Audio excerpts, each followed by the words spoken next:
to race number 3. And the race is on. Monte Napoleone, fast to begin. Lovable Princess Danori inside. Ingay is racing third alongside his Bloodline and Sharp Eye. Lovable Princess by a length and a half, followed by Monte Napoleone, and racing in third by some 5 lengths. Ingay.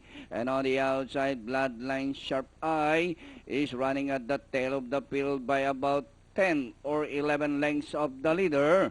Lovable Princess by a length and a half. Monte Napoleone is on the outside. Rounding the far turn, Lovable Princess by a neck. Monte Napoleone is racing on the outside and running in third by some 5 lengths. Bloodline Ingay Sharp Eye.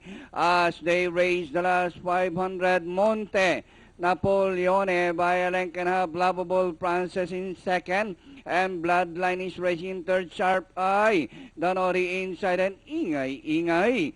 And nearing the finish line, Monte Napoleone still leading by a length and a half. Lovable Princess, Sharp Eye, and nearing the finish line, Monte Napoleone. Second, Sharp Eye, Lovable Princess, Bloodline, and Ingay comes last. Okay, 5-3-1 ang ating unofficial order.